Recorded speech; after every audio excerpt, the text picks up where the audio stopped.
Amin. Evlatlarına göre bir tavakana yetişirse imanına evlatlarına ansarlıya takvadır dinde yaşımınlar kadarını bana nizip kızdı. Amin.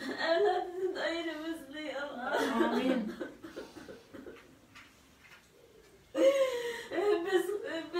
Biz göbeğe gülür, hiç kim göbeğimizli Allah. Amin. Biz bizi sıramıklarına kadarını kılmasını Allah. Amin.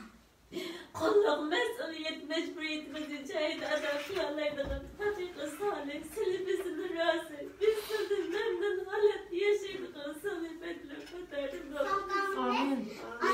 anladık sonra tersetlik mesuliyet mecburiyetimizi cahit adaklarlardan salih terset salih arabakın isip kızı biz ördüz gömüzü yol Amin.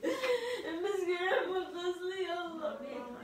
Sen bütün dünyayı kimin Allah kılacak. Amin.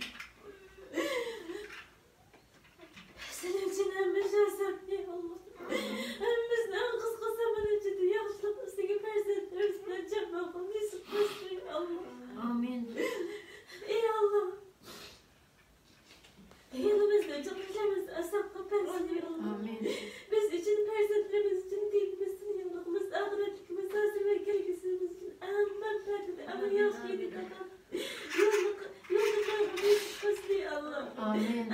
Doğru yaşlı bakın sevaplarına kadar Yusuf kızı Allah. Amin. Biz fakat kolumuzda kilimsi sahabını kılmadığımız ya Allah.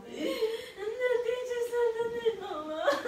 Netice senden ya Allah. Netice senden. Dünya ve ahirette dercimiz yapar kadar bezli Allah. Amin. Dünya ve ahirette harakın bezli ya Allah.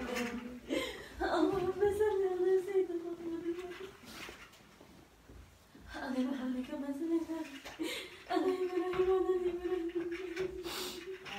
Allahümme barik lana.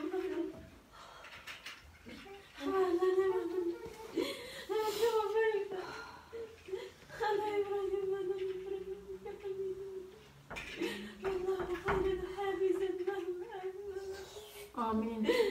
Allahu hayran hafizet ve Allahu hayran hafizet ve İnnel lezine yapalım bana hemden ömrüsün.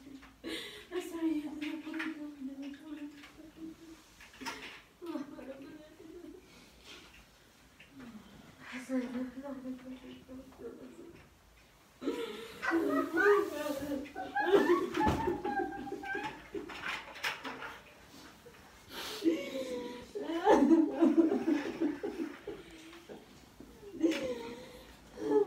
Sarı kulağına bir de sarı kulağına.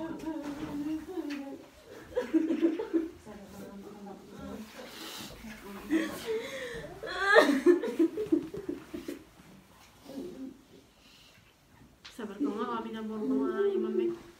İşimiz bir buçuk barda bizdeki var.